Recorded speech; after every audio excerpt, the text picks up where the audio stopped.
Doctor గారు, నా పేరు మంజు. సంవత్సరం నుంచి తేన్పులు వాంతులతో బాధపడుతున్నాను. డాక్టర్ని కలిస్తే మందులు ఇస్తున్నారు, కానీ ఎలాంటి ఫలితం లేదు. ఎండోస్కోపీ చేయించాము, సమస్య ఏమీ లేదు అని అంటున్నారు. మరి నాకున్న సమస్య ఏమై ఉంటుంది? ఇప్పుడు నేను ఎలాంటి చికిత్స తీసుకోవాలి, సలహా ఇవ్వండి అని అడుగుతున్నారు. ఈ ప్రశ్నకు డాక్టర్ గారి సమాధానం ఇప్పుడు తెలుసుకుందాం. మీరు చెప్పిన సిమ్టమ్స్ తేన్పులు అండ్ వాంతులు వస్తాయని చెప్పారు. సో కరెక్ట్గా ఎండోస్కోపీ చేయించుకున్నారు, ఏం లేదని కూడా చెప్పారు మీరు.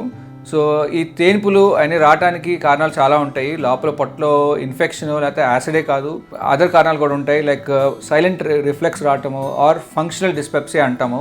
ఈ ఏంటంటే మనకు తెలియకుండా కూడా లోపల గ్యాస్ ఎక్కువ ఉత్పత్తి అవటము, దానివల్ల కూడా తేన్పులు ఎక్కువ రావడం కూడా జరుగుతుంది. అలాగే అప్పుడప్పుడు మనము గాలి తీసుకునేటప్పుడు బ్రీదింగ్ ఎక్కువ ఫాస్ట్గా చేసినప్పుడు మన గాలి లంగ్స్లో వెళ్ళటమే కాకుండా కొంత గాలి ఫుడ్ పైప్ నుంచి అంటే అన్నవాహిక నుంచి స్టమక్లోకి వెళ్ళినా కూడా ఇలాంటి ఇబ్బందులు రావచ్చు అనమాట. సో ఎండోస్కోపీ నార్మల్గా ఉంటే విచ్ ఇస్ అ గుడ్ థింగే. కానీ మీకు ఇంకా సిమ్టమ్స్ అలాగే ఉంటే కనుక అదర్ కారణాలు ఏమన్నా నిర్ధారించి దానికి సరిపోను మందులు తీసుకోవచ్చు.